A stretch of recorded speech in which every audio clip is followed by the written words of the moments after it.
ఇప్పుడు మేము చేసే ఉప్మా మసాలా ఉప్మా.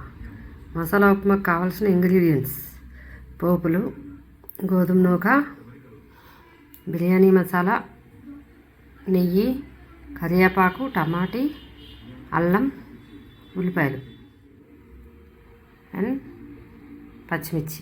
స్టవ్ వెలిగించుకొని కళాయి పెట్టి దాంట్లో ఆయిల్ వేసి,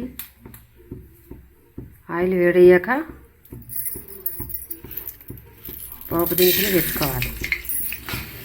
పోపులు ఎంత దోరగా వేగితే అంత టేస్ట్ వస్తుందండి. ఇప్పుడు పోపులు బాగా వేగిపోయాయి. ఇప్పుడు పచ్చిమిర్చి వేసుకుంటున్నాను. ఇప్పుడు కరివేపాకు, అలాగే అల్లం, అలాగే ఉల్లిపాయ, టమాటా. ఎప్పుడైనా ఉప్మాకి పోపు ఈ విధంగా వేగితే చాలా టేస్టీగా వస్తుంది ఉప్మా.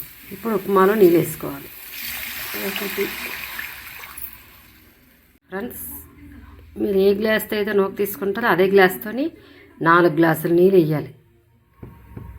ఉప్మాకి సరిపడా సాల్ట్ వేసుకోండి. బిర్యానీ మసాలాను ఇందాకలా ఈ గ్లాస్తో 4 గ్లాసులు నీళ్ళు వేసాం కదండి. ఇప్పుడు ఈ గ్లాస్ నిండా నూక వేసుకోవాలి.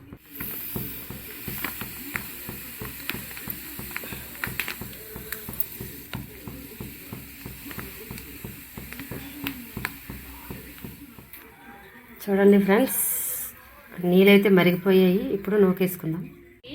నీళ్ళు ఈ విధంగా మరగాలండి. మరిగితే ఉప్మాకి టేస్ట్ అనేది వస్తుంది. ఇప్పుడైతే నూకేసుకుంటున్నాను. చూడండి ఫ్రెండ్స్, జారుగా రావాలని గ్లాస్కి 4 గ్లాసులు నీళ్ళు వేసుకున్నాం ఫ్రెండ్స్. మీకు గట్టిగా కావాలంటే గ్లాస్కి 3 గ్లాసులు నీళ్ళు వేసుకుంటే నూక సరిపోతుంది. ఉప్మా రెడీ అయిపోయింది ఫ్రెండ్స్.